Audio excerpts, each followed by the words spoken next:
hanya dengan satu langkah saja, Bu, everything change just like that.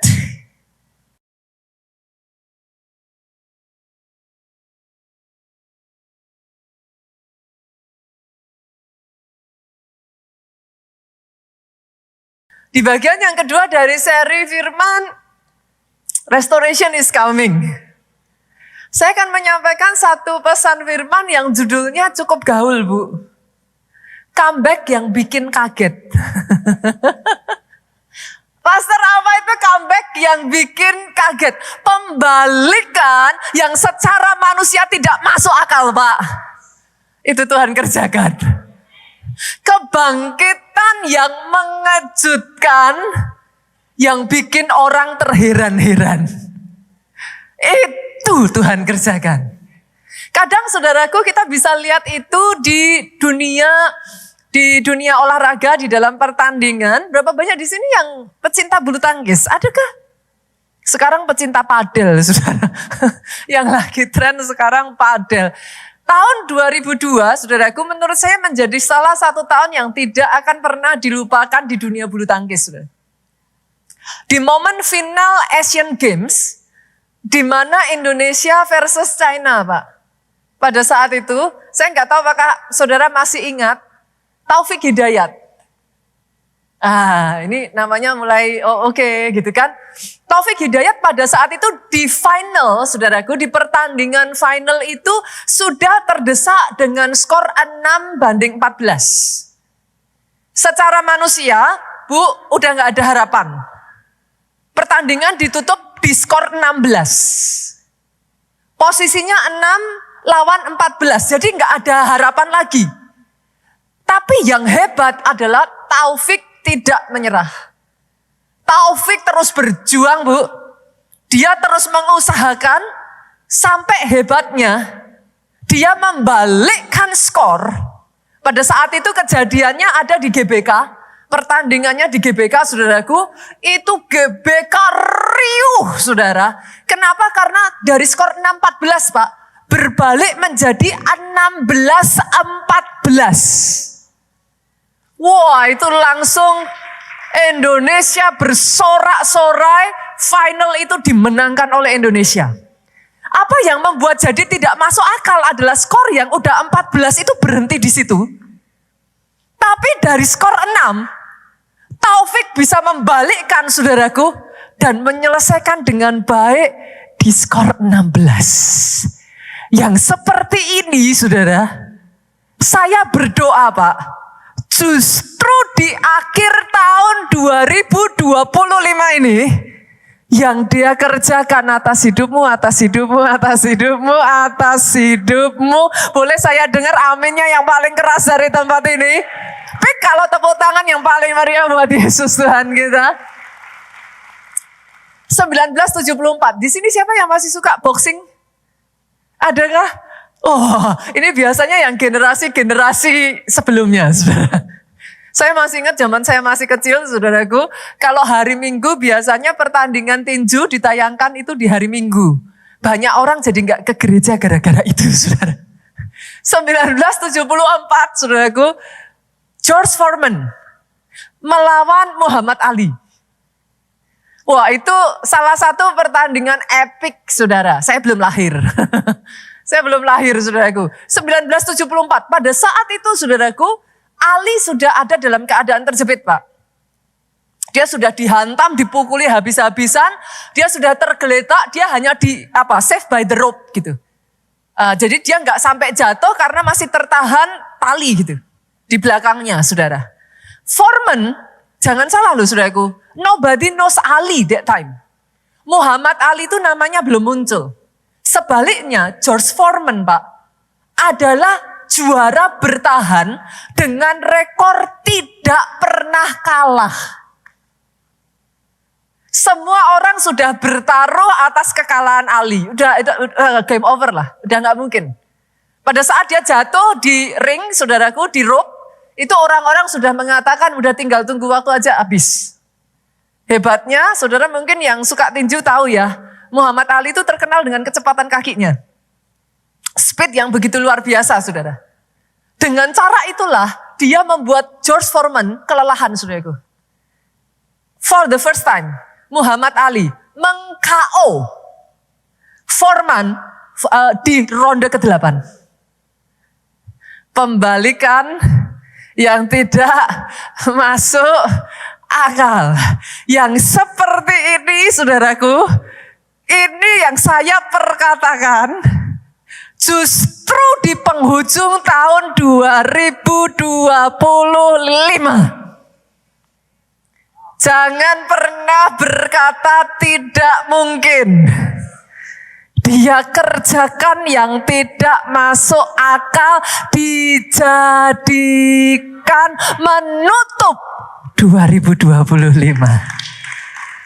Saya akan ajak terlebih dulu, kita baca ya saudara dari Mazmur pasalnya yang ke-126. Ayatnya yang pertama sampai ayatnya yang ketiga. Nyanyian ziarah ketika Tuhan memulihkan keadaan Sion. Keadaan kita seperti orang-orang yang bermimpi. Pada waktu itu mulut kita penuh dengan tertawa dan lidah kita dengan sorak-sorai. Pada waktu itu berkatalah orang di antara bangsa-bangsa, Tuhan telah melakukan perkara besar kepada orang-orang ini. Tuhan telah melakukan perkara besar kepada kita, maka kita bersukacita. Berapa banyak di tempat ini yang percaya, saudara Sion-Sion rohaninya Tuhan. Kisah Mazmur 126 ini, saudaraku, adalah luapan sukacita pada saat bangsa Israel keluar dari pembuangan Babel, Pak. Saya tarik ceritanya dulu ya, Bapak Ibu, biar nggak bingung ya. Pada saat itu, saudaraku, bangsa Israel itu dikalahkan oleh Babel. Kalau saudara masih ingat, mungkin namanya muncul Raja Nebukadnezar. Lalu kemudian raja-raja di bawahnya, Babel menjadi kerajaan adidaya pada saat itu, saudaraku. Babel menjadi kerajaan yang paling kuat dan paling berkuasa di zaman itu. Bangsa Israel diangkut, saudaraku. Betul, mereka tidak dibunuh, Pak. Mereka tidak perbudak seperti ketika mereka di Mesir. Tapi jangan salah. Mereka tinggal, jadi mereka semua itu dibawa, Bapak Ibu, ke Babel. Dan mereka tinggal di sana sebagai orang asing. Ya nggak masalah lah, Bunita, jadi orang asing. Jangan bayangkan orang asing zaman sekarang dengan zaman dulu. Menjadi orang asing, saudaraku, di zaman itu artinya you have no legal right whatsoever. Saudara itu tinggal di tanah asing dengan status tidak jelas, Pak. You have no status. What do you mean, Pastor? Artinya saudara nggak bisa berdagang. Jangan salah loh, saudaraku, ini bukan perkara kecil. You have no status, meaning engkau tidak akan bisa punya aset. Engkau tidak akan bisa punya tanah. Betul tidak dibunuh. Betul tidak diperbudak. Tapi mentally, Pak, mereka sangat menderita. Saudara bisa baca itu, boleh dimunculkan multimedia di Mazmur 137.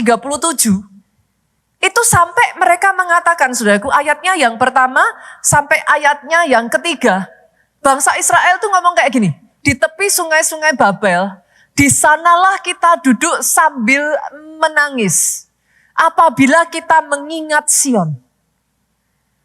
Ada waktu-waktu di dalam kehidupan mereka ya saudaraku, penderitaannya itu begitu rupa.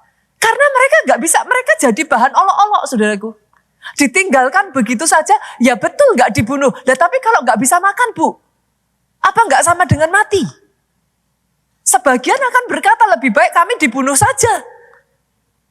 Daripada anak kami, keluarga kami tidak ada masa depan. Itu sebabnya dikatakan di tepi sungai Babel mereka itu menangis. Pada pohon-pohon gandarusa di tempat itu mereka menggantungkan kecapi, saudara. Coba baca ayat yang ketiga tuh, saya kalau baca miris, saudaraku. Boleh dimunculkan ayatnya yang ketiga, multimedia? Sebab di sanalah orang-orang yang menawan kita, meminta kepada kita, memperdengarkan nyanyian. Lihat ini saudaraku. Orang-orang yang menyiksa kita, meminta nyanyian sukacita.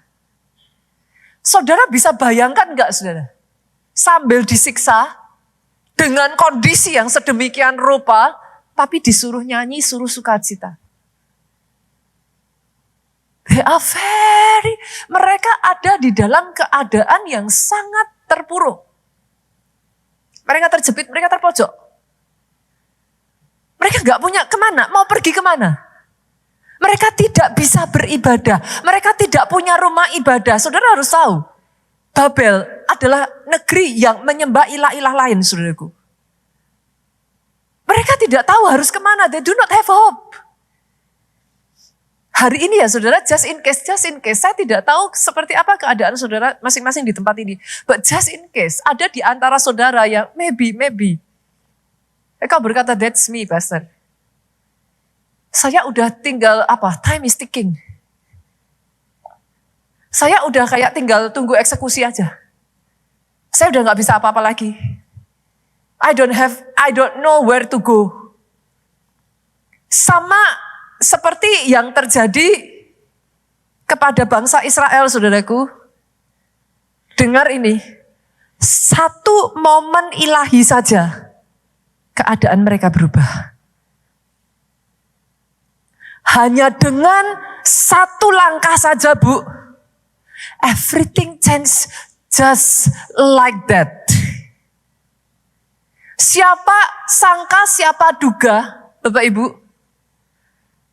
bangsa Israel yang tadinya ada di bawah penjajahan Babel, tiba-tiba satu bangsa yang underdog, yang namanya pada saat itu belum muncul Pak, Persia. Tuhan bangkitkan satu rajanya bernama Kores. One strike, sama seperti George Foreman melawan Muhammad Ali, Bu. Semua orang, semua dunia itu dikagetkan pada saat itu. Kores berhasil meluluh lantakkan Babel. Just like that. Pastor, what's your point? Apapun itu keadaanmu, do not lose hope yet. Apapun itu keadaanmu, jangan menyerah terlebih dulu. You never know what will happen. Engkau tidak pernah tahu apa yang akan terjadi. Tiba-tiba, saudaraku, pada saat Kores mengambil alih Babel, kita buka ya ayatnya, sesuatu yang ajaib terjadi. Yuk, 2 Tawarik pasalnya yang ke-36 ayat 22 sampai 23. Pada tahun pertama zaman Kores, raja negeri Persia. Lihat ini saudara. Tuhan menggerakkan hati Kores. Jangan salah ya saudaraku, ini bukan raja yang kenal Tuhan ya. Ini bukan raja yang takut Tuhan saudaraku. Tapi hebatnya Tuhan menggerakkan hati Kores raja Persia itu untuk menggenapkan firman yang diucapkan oleh Yeremia. Sehingga disiarkan di seluruh kerajaan Kores secara lisan dan tulisan pengumuman ini. Beginilah perintah Kores raja Persia. Segala kerajaan di bumi telah dikaruniakan kepadaku oleh Tuhan, Allah semesta langit. Iya, nah ini saudara, enggak masuk akal. Menugaskan aku untuk mendirikan rumah baginya di Yerusalem, yang terletak di Yehuda. Siapa di antara kamu termasuk umatnya? Berarti siapa saudara? Israel. Tuhan Allahnya menyertainya. Sama-sama yuk kita baca 2-3. Dan biarlah ia berangkat pulang. Yang tadinya pintu sudah tertutup Pak. Sejarah. Kalau saudara nanti membaca di dalam Alkitab bahkan diurutkan saudaraku. Some people say pembuangan Israel ke Babel itu 70 tahun. 70 tahun hopeless, Bu. Saya rasa even kayak generation yang di atasnya mungkin udah belum tentu semuanya masih hidup loh, Saudara. Year after year, mereka itu hidup di dalam keputusasaan. No hope. Apakah setelah kemudian Babel dikalahkan Persia, everything is gonna be good? Belum tentu. Biasanya saudaraku, penjajahan yang berikutnya bisa jadi lebih kejam. Orang akan ngomong keluar dari mulut harimau, masuk ke mulut buaya. Sama aja bohong. Tapi yang tidak disangka dan tidak diduga. Pak, mereka tidak pernah berpikir. Kores mengumumkan, pulang. Mazmur 126 adalah nyanyian ketika mereka berjalan keluar dari Babel. Ketika Tuhan, ada yang tahu lagu itu? Memulih. What's your point, Pastor? Yes, seringkali Tuhan itu mengerjakan mujizatnya dengan cara yang masuk akal, Bu. Dia pakai kerja kerasmu. Dia pakai orang terdekatmu. Dia melihat perjuanganmu. Tapi juga jangan lupa loh. Once in a while. Dia masih bekerja dengan cara yang tidak masuk akal. Do not lose hope yet. Justru di penghujung 2025 ini apapun yang kau alami dari sejak awal tahun, saya berdoa mujizat yang tidak masuk akal. Itu yang dia kerjakan. Pastor, seberapa gak masuk akal? Saudara masih ingat gak kesaksian jemaat kita di Jogja? Ada seorang jemaat kita yang ada di Jogja, dia berdoa sama Tuhan minta rumah. Keadaannya jelas-jelas tidak memungkinkan untuk punya rumah. Secara manusia mau kerja berapa tahun? Nggak bisa, hopeless. Satu hari saudaraku, jemaat kita ini tuh cuma jalan-jalan di Malioboro. Berapa banyak yang pernah ke Jogja? Saudara kenal Malioboro pasti. Jemaat ini tuh cuma jalan-jalan di Malioboro, ketemu sama orang asing. Orang yang dia tidak kenal, orang yang tidak pernah dia temui sebelumnya. Ini kisah nyata loh saudaraku, ini bukan ilustrasi. This is real story. Ketemu cuman dibantu, diajaklah makan. Dari makan-makan Bu, cuman makan-makan. Out of nowhere saudaraku mereka bertukar nomor telepon Pak. Diteleponlah jemaat kita diajak janjian.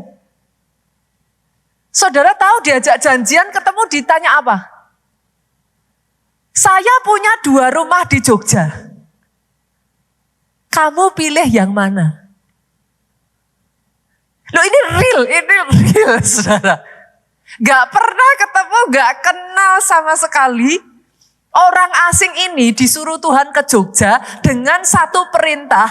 Akan ada satu orang, aku mau kamu kasih satu rumahmu ke orang itu. Dia nggak tahu yang mana orangnya. Ketemu ada gerakan di hatinya, dia ngobrol, dia mantep. Dia punya 2 rumah, dia jelaskan. Satu rumah saya lokasinya di sini.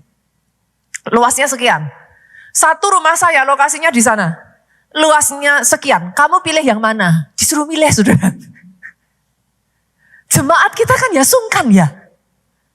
Saudara kalau disuruh milih kayak gitu ya, masakah ya milih yang besar kan kayak gak punya sopan santun toh ya. Loh jemaat kita ngomong, hah? Gak Pak, terima kasih. Loh bener milih. Dia pilih yang kecil, dimarahin. Milih kok yang kecil, pilih yang besar katanya. Bu, Bukan hanya rumah itu diberikan, urusan notaris semuanya diselesaikan. Dia terima rumah itu bersih. Buat saudara itu nggak masuk akal? Senggol kiri kanan, katakan sama.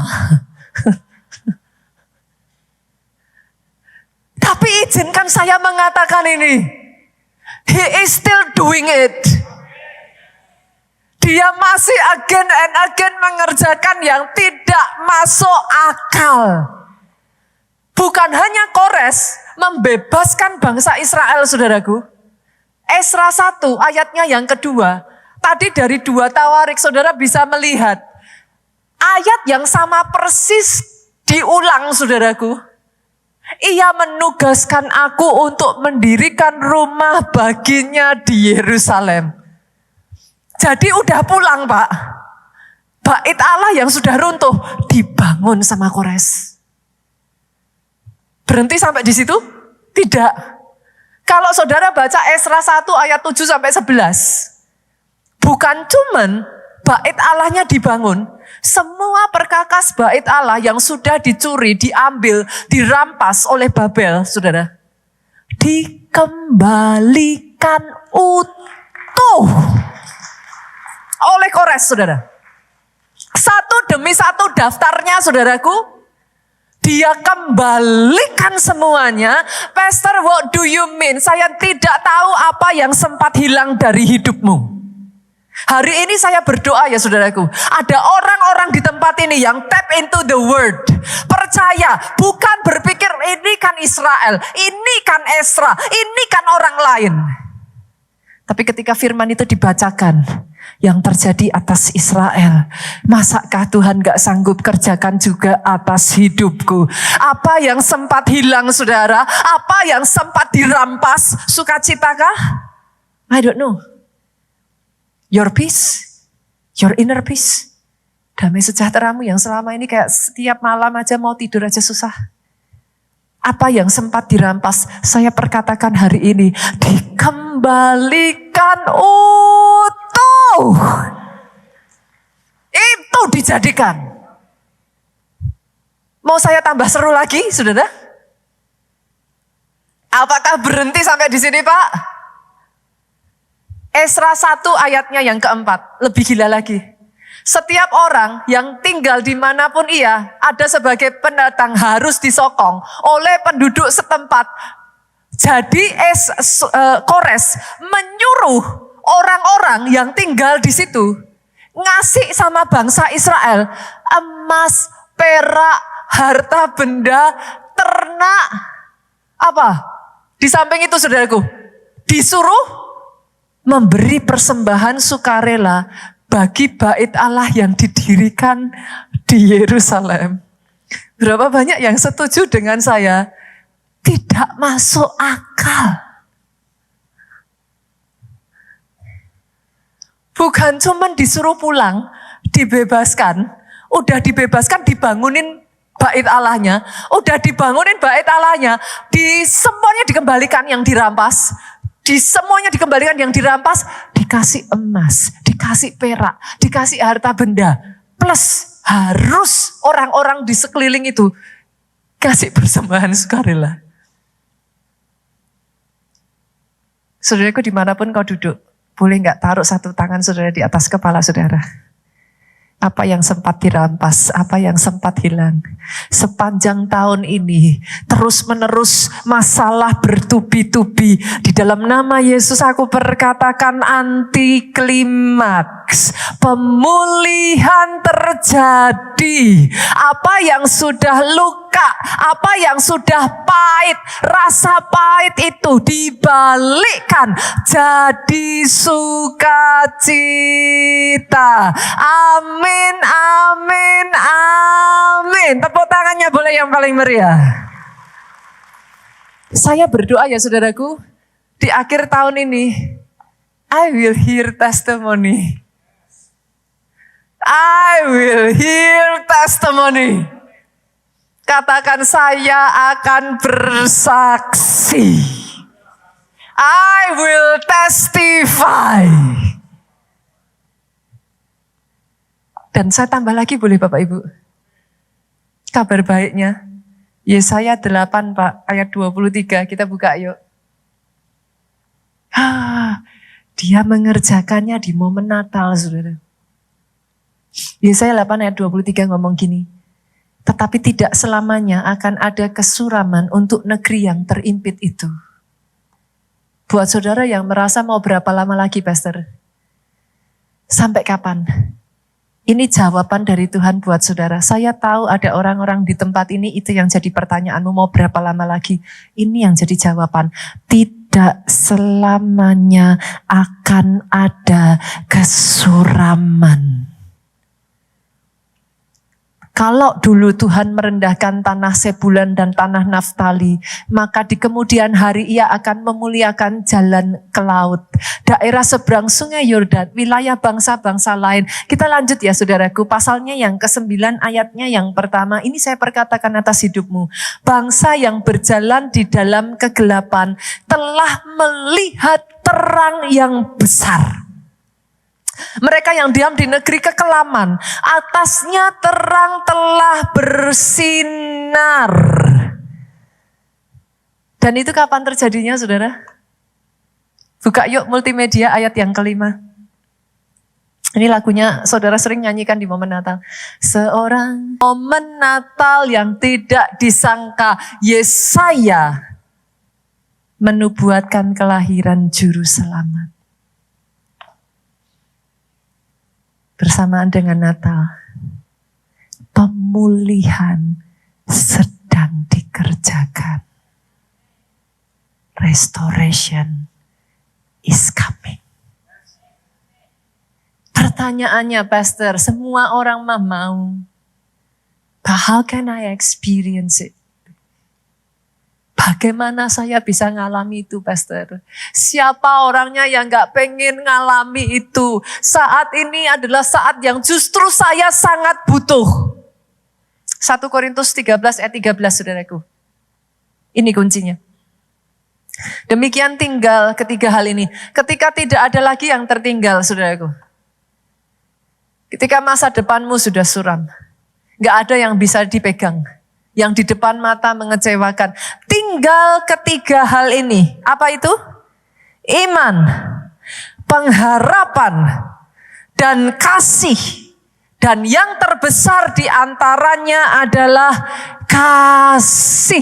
Ketika yang lain sudah hancur, ketika yang lain sudah roboh, yang pertama izinkan saya mengatakan ini, imanmu tidak boleh roboh. Pertahankan, bangkit kembali, bangun terus. Pada saat pengharapan di depan matamu mengecewakan, apa yang kau lihat tidak seperti yang dijanjikan. Nomor 1, iman tidak boleh roboh. Bangun lagi, iman harus terus dibangun. Mau yang di depan mata, rasanya sudah berat, rasanya nggak mungkin. Tapi imanmu, jaga hatimu dengan segala kewaspadaan. Karena dari situ terpancar kehidupan. Iman harus terus dikasih makan, saudaraku. Harus terus dibangun.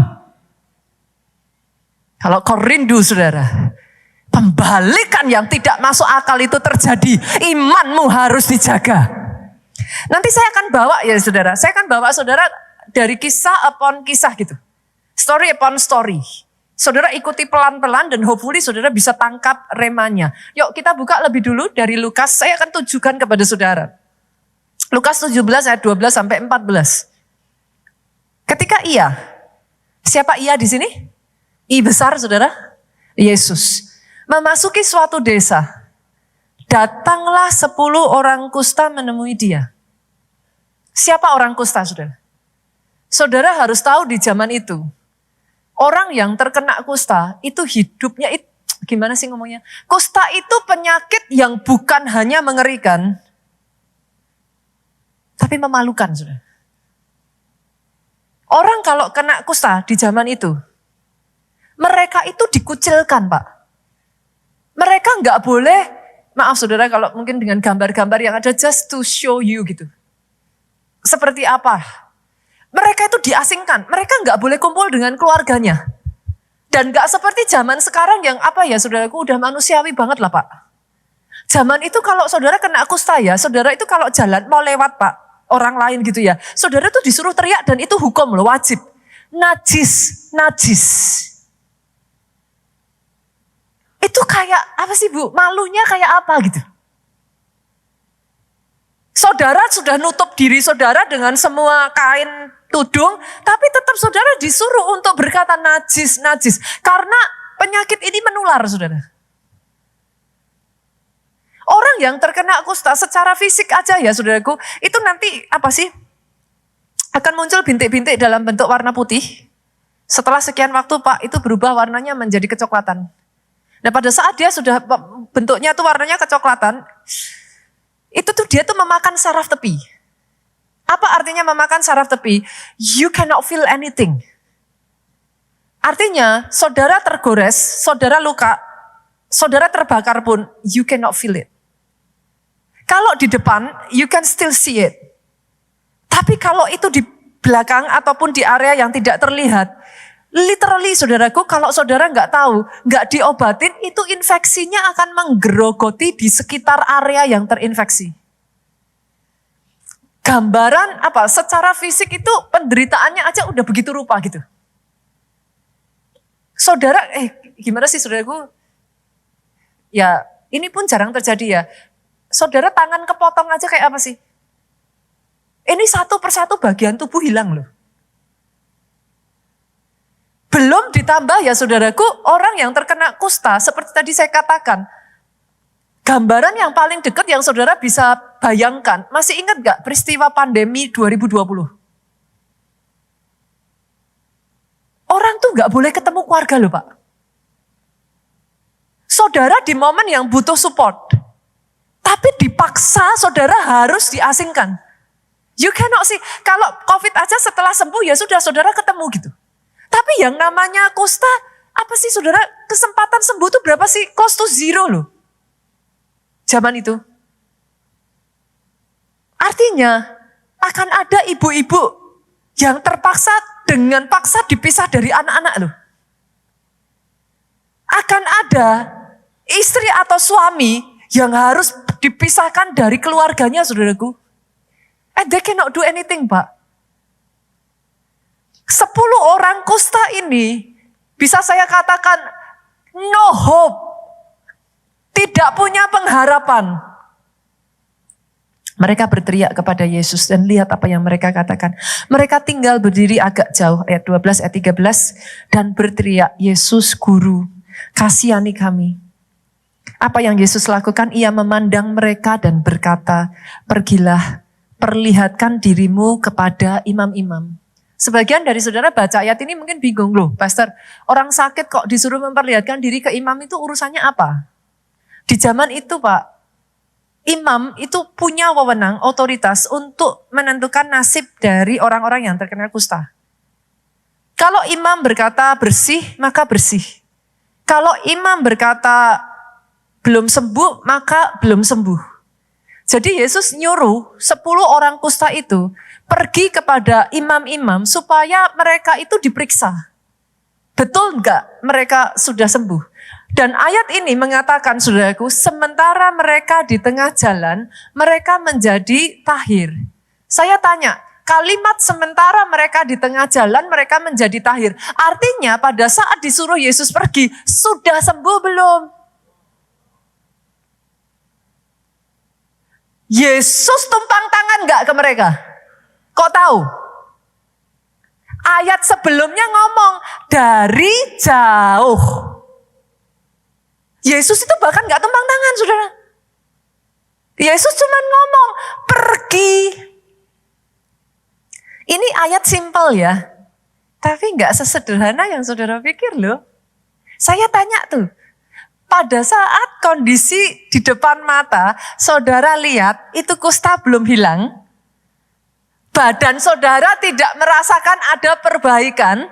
Yesus ngomong, dia nggak tumpang tangan, terus Yesus cuma ngomong, pergi tuh, periksa ke imam-imam, kamu udah sembuh. Saya tanya jujur, kalau itu saudara, pergi nggak? Loh, jujur aja. Pergi enggak? Itu kalau saudara lapor dan kenyataannya enggak sembuh, saudara dipermalukan habis-habisan. Pergi enggak, Pak? Kuncinya tuh ada di sini nih, yang paling nyebelin tuh itu, saudara. Iman itu bukan melihat lalu percaya. Itu nyebelin.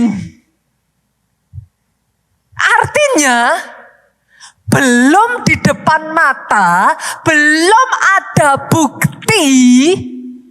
Artinya keluarga masih kacau balau, pasanganmu bukan seperti pasangan yang kau harapkan, suamimu masih mengecewakan. Bisakah engkau tetap menjalani pernikahanmu dengan iman? Ini saya tanya nih saudara. That is not as easy as you think. Usahamu masih hancur. Masih belum ada perbaikan, Pak. Tidak peduli seberapa engkau berjuang, yang kau lihat di depan mata mengecewakan, masih bisakah engkau mengerjakan pekerjaanmu dengan iman? 10 orang kusta ini, saudaraku. Kenapa dikatakan sementara mereka berjalan di tengah jalan? Boleh nggak sih? Ini nggak ditulis di dalam Alkitab, saudara. Tapi ketika kita baca Alkitab kan kita berandai-andai ya. Betul dong, harus diimajinasi dong Bu, karena kita nggak ada di situ. Just my imagination aja, saudara. Apakah menurut saudara perjalanan itu mereka langsung sadar kalau mereka sembuh? Enggak. Apakah menurut saudara bersamaan 10-10-nya sembuh barengan? Saya tuh bisa kayak apa sih imagining ya. Itu ketika sementara jalan mereka tertunduk, mereka lesu karena orang yang terkena kusta tuh harus pakai kerudung, saudara. Itu suddenly ya, saudara. Yang satu ngomong,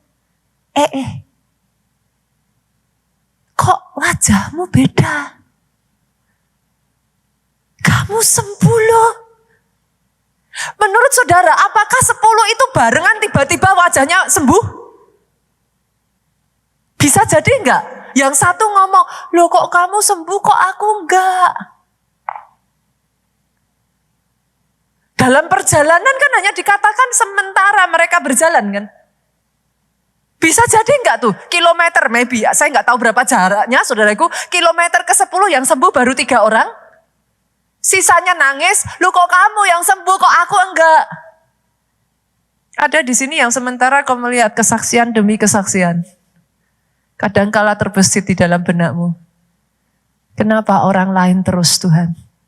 Saya kapan?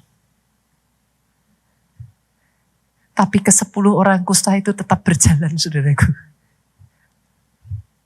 Izinkan saya mengatakan ini Bapak Ibu mengikut Tuhan. Enggak copy paste.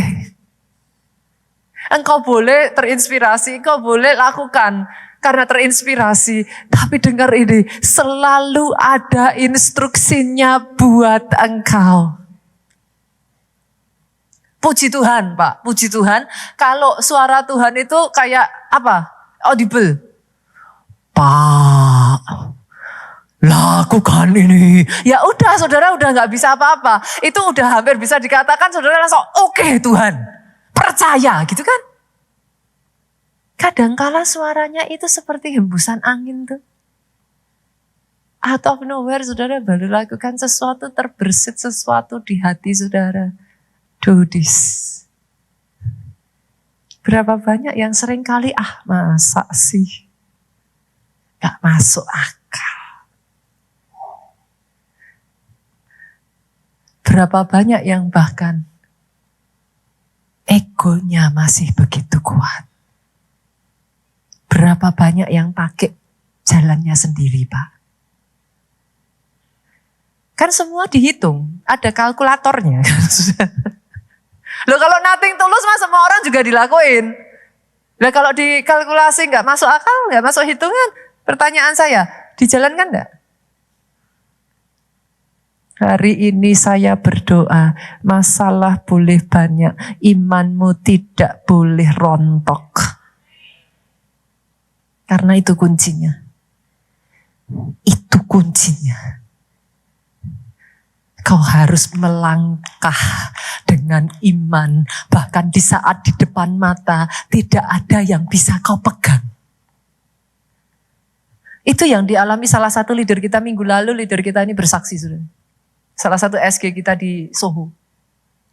Saya tuh masih ingat kenapa. Buat saya itu clear, very clear. Karena akhir tahun kami itu pergi bareng. Kami itu duduk bareng. Bagaimana mereka bercerita dengan berlinangan air mata. Mereka menceritakan keadaan mereka. Kami itu nangis bareng, kami doa bareng. Secara manusia mereka udah berusaha, segala daya upaya dilakukan. Enggak kurang-kurang dari puasa, dari pondok Daud. Apa, semua sudah dilakukan. But nothing. Enggak ada tanda-tanda sedikit pun Bu akan ada pemulihan. Desember tahun lalu saudaraku, out of nowhere, itu seperti kayak membalik telapak tangan begitu saja. Awal tahun 2025 ini mereka datang kepada saya dan Pak Jo. Mereka bersaksi bagaimana karya Tuhan yang tidak masuk akal. Tahun 2025 ini bulan demi bulan demi bulan demi bulan. Semakin bertambah bulan, semakin gak masuk akal karyanya. Yang tadinya sama sekali tidak ada order. Kemarin leader kita itu bersaksi. Rekornya itu sampai diberkati Tuhan. Ada satu titik tertinggi itu. 22 kali lipat dari masa mereka yang pernah mereka alami. And that's real, saudara. That's real, just like that. Saya tuh masih ingat, saudara, dia bercerita. Gak masuk akal, semua tuh gak masuk akal, saudaraku. We never know. Yang perlu kita lakukan, bagian kita, kerjakan seperti yang dia instruksikan, terus taat, berjuang dengan segala yang engkau bisa, lakukan bagianmu. Itu bagian kita. Boleh gak saya katakan ini, saudara? Sebelum ada ketuk palu, berapa banyak di tempat ini yang percaya bahwa Tuhan, Yesus itu Tuhan? Angkat tangan, saudara. Oke, yakin? Yakin? Oke. Maaf kalau saya kejem ya saudara. Kalau saudara benar-benar percaya bahwa dia Tuhan, artinya, sorry saya harus mengatakan itu. Tuhan gak perlu laporan sama saudara. He doesn't need to explain. Kalau dia memang benar Tuhan ya saudaraku, dia bisa lakukan apapun terserah dia. Itu haknya dia. If you really believe that he is God. Karena saya melihat begitu banyak manusia ketika Tuhan mengizinkan itu terjadi. Tuhan kenapa? Tuhan gak adil, gak Tuhan-Tuhanan lagi. He is God. If he is God, he can do whatever he wants. It's up to him. What's your point, Pastor? This is my point. Sebelum ketuk palu, sebelum ada yang namanya kedaulatan Tuhan. Kedaulatan Tuhan kita gak pernah tahu ya saudaraku. Itu haknya Tuhan. But at the same time Bu, Tuhan gak suruh kita menyerah. Tuhan gak suruh kita diem. At the same time dia bilang apa? Carilah, engkau akan menemukan. Ketuklah, pintu akan dibukakan. Mintalah, maka engkau akan diberi. Bagian kita, ketuk lebih keras lagi. Kalau belum didengar, ketuk lagi. Bagian kita, minta dan ingatkan lagi. Bagian kita, terus cari jalan yang tadinya belum terlihat, terus cari. Tapi kalau itu sudah berbicara kedaulatan Tuhan, saudaraku, kita berserah. Yang sepakat aminnya yang paling keras. Sebelum palu diketuk, bagianmu perjuangkan habis-habisan. Pertahankan iman, Bapak Ibu. Yang pertama, iman. Yang kedua, apa? Pengharapan. Do not lose hope. Kita lihat yuk. Zakaria pasalnya yang ke-9 yuk. Kita buka. Ayatnya yang ke-12 saya bacakan terjemahan bahasa Indonesia masa kini. Kembalilah hai orang-orang buangan. Kini kamu mempunyai harapan. Kembalilah ke tempat perlindunganmu. Aku akan tetap memberkati kamu. Dengarlah. Dengar ini saudara. Dengar ini dan tangkap ini. 2 kali lipat kamu akan kuberkati karena segala penderitaan yang telah kamu alami. Apa maksud ayat ini, saudara? Atas semua perjuanganmu di masa berat itu, He will double the trouble. Jadi dari masalahmu, you will get double. For every trouble you receive. Kalau engkau tidak menyerah, kalau engkau terus berkomitmen, terus setia, terus berjuang, terus maju, you will get double for every trouble. Oh, saya berdoa ya, hari ini ada pengharapan yang dibangkitkan lagi nih. Engkau yang tadinya sudah datang dengan rasanya kayak udah berat. Saya berdoa pengharapanmu dibangkitkan lagi. Pastor, how do I experience it? Kita lihat ya saudara, balik tadi ayat yang ke-12. Kalau tadi terjemahan bahasa Indonesia masa kini, kembalilah hai orang-orang buangan, kini kamu mempunyai harapan. Dalam terjemahan saudaraku, versi terjemahan baru dikatakan, kembalilah ke kota bentengmu, hai orang tahanan, yang penuh harapan. Saudara nemuin bagian aneh gak dari ayat ini? Kerasa aneh gak? Orang tahanan yang penuh harapan. Harusnya orang tahanan itu kayak apa? Hah? Putus asa? Harusnya orang tahanan seperti apa lagi? Terpuruk dong. Tapi di sini ditulisnya, orang tahanan yang penuh harapan. Artinya apa? Sekalipun keluargamu rasanya masih seperti penjara. Saya tahu, I'm talking about something very sensitive di sini saudaraku, dan maafkan saya. Tapi izinkan saya tetap menyampaikan firman Tuhan saudaraku. Sekalipun di tengah kesesakan di rumah tangga, engkau terasa seperti kayak tahanan yang sudah rasanya tidak ada harapan. Ayat ini ngomong, engkau tetap harus mempertahankan pengharapanmu. Sekalipun di depan mata Pak, memang sudah hopeless, engkau tetap harus mempertahankan pengharapan sekecil apapun itu. Saya tahu ini gak mudah saudaraku. Buat saudara yang mungkin sedang terlilit hutang piutang, saya tahu, every single day feels like hell. Setiap hari itu terasa seperti neraka. Ketakutan seperti harus mengurung diri, saudara nggak berani kemana-mana, dikejar-kejar, selalu kayak rasa takut dipermalukan. Tapi kalau kau merasa seperti tahanan yang penuh harapan, jangan kehilangan harapanmu. Jangan lose hope. Pegang terus sekecil apapun itu. Jalani. Jalani dan jalani. Karena kadang tidak ada cara yang lain selain engkau berjalan. Gak ada obat yang lain. Saya tuh pernah salah satu sekretaris saya tuh ditanya ini saudaraku. Karena sekretaris saya ini terkenal orangnya itu saya tuh bisa WhatsApp dia, ngasih tugas jam 3 pagi saudara, masih dibales saudara. Saya tuh sampai kadang-kala kalau WA dia, saya nulisnya kayak gini, dibales besok ya. Itu pun sudah saya tulisin dibales besok, gak berapa lama, ting, siap Bunita. Saya pusing saudara. Setiap kali sekali kayak tugas-tugas yang kita ngerti gitu. Banyak. Tapi somehow orang ini gak pernah mengeluh dan dijalankan. Sampai kadangkala tuh orang-orang pada tanya, kamu tuh kok bisa seperti itu, apa yang ada di pikiranmu?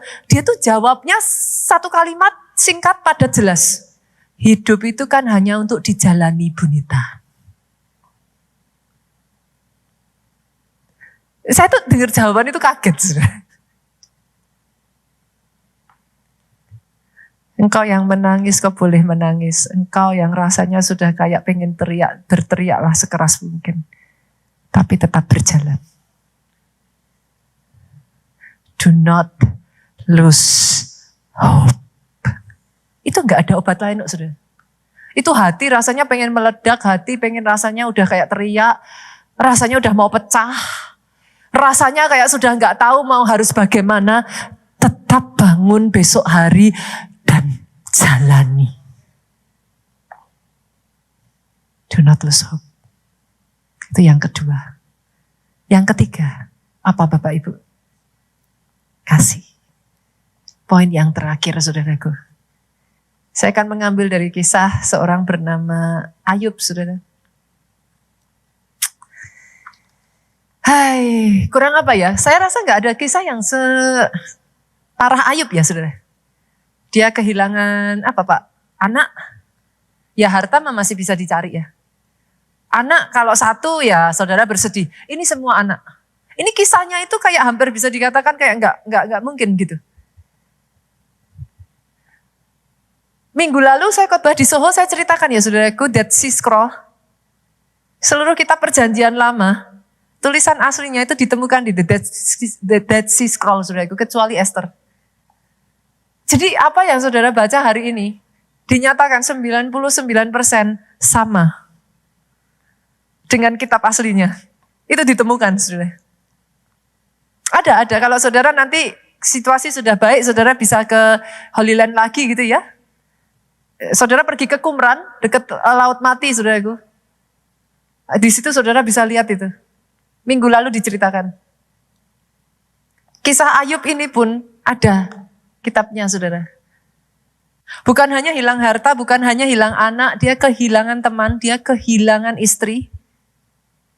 Dia kehilangan kesehatan.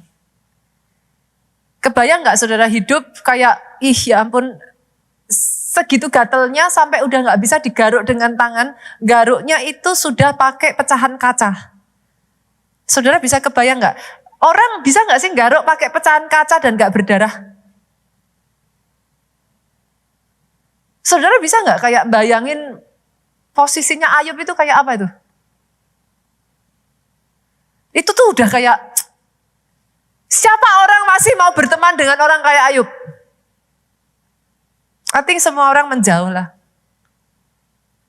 Tapi hebatnya Ayub ya saudaraku, kalimat ini diucapkan hampir di setiap pemakaman. Ayub ngomong apa? Tuhan yang memberi, Tuhan yang mengambil, terpujilah nama Tuhan. Kasihnya tidak menjadi hilang, Bapak Ibu. Dia pegang erat-erat. Mudah bersyukur saat jawaban doa diberikan. Mudah bersukacita saat mujizat terjadi. Pertanyaan saya, bisa enggak tetap mengasihi Tuhan just for who He is? Ada sebagian orang-orang yang bahkan kayak keluar dan pergi simply because mana pastor? Yang disampaikan firman enggak terjadi. I do not see. Saya tidak melihat mujizat terjadi. Tapi hari ini, dalam semuanya itu Bapak Ibu, yang ketiga dan yang terbesar di antaranya, pegang terus kasihmu kepada Tuhanmu. Saya akan menutup dengan sebuah ilustrasi. Satu kali saudaraku, tumbuhlah sebuah pohon kecil. Pohon ini pelan-pelan mulai bertumbuh menjadi besar saudaraku. Dia bukan pohon yang terbesar, tertinggi di lembah itu, saudara. Tetapi hebatnya, saudaraku, pohon ini melalui musim demi musim, saudara. Pada saat musim penghujan yang begitu deras, saudara, pohon-pohon yang lain itu sudah tersambar petir dan dia rubuh, Pak. Melalui musim hujan, orang-orang itu melihat satu demi satu tuh sudah kayak rasanya itu gak kuat. Tetapi hebatnya pohon ini tetap berdiri, Bu. Musim berganti, dari hujan menjadi musim kering. Daun-daunnya rontok, tanahnya retak, saudaraku. Cuaca begitu panas sampai pohon yang lain itu mengering dan akhirnya layu. Tapi lucunya dengan pohon yang satu ini dia tetap berdiri. Dia bukan pohon paling cantik, dia bukan pohon yang paling banyak buahnya. Tapi dia tetap berdiri. Musim berganti lagi, kali ini hujan badai, Pak. Angin yang begitu keras sudah mengangkat akar-akar dari pohon-pohon yang lain dan menerbangkan banyak pohon yang lain. Apa yang terjadi dengan pohon ini? Tetap berdiri. Kadangkala yang dibutuhkan tuh bukan yang lain-lain loh, saudara. Kau tidak harus jadi lebih baik dari orang di kiri kananmu. Kau tidak harus jadi lebih hebat dari saudara-saudaramu yang lain. Pribadi lepas pribadi, di tempat ini engkau spesial. Cara Tuhan berurusan dengan engkau spesial. No one like you. Engkau tidak perlu membandingkan dirimu dengan yang lain yang sudah berbuah dan berbunga banyak. Yang kau butuhkan cukup berdiri. Tetap berdiri. Sampai tiba satu musim, saudara. Tiba-tiba daunnya bermekar, bermunculan. Bunganya bermekaran. Mungkin dia bukan yang paling cantik. Dan dia tidak perlu menjadi yang paling cantik. Tapi orang-orang berteduh di bawah perlindungan naungan daun-daun pohon ini. Bapak Ibu, bukan apa yang dilihat yang menentukan, tapi akarnya. Amsal 12, saya tutup, pemain musik, worship leader, singer boleh maju ke depan. Amsal 12 ayatnya yang ketiga. Akar orang benar tidak akan goncang. Akar orang benar tidak akan goncang. It's okay if you are not the prettiest. It's okay kalau yang lain lari lebih cepat dari engkau. Kau tidak perlu membandingkan dirimu dengan siapapun. Akan tiba momen dan waktunya Tuhan atas kehidupanmu. Dan saya berdoa di akhir tahun ini, restoration is coming. Berapa banyak dari saudara yang saudara katakan, Pastor, saya butuh Tuhan.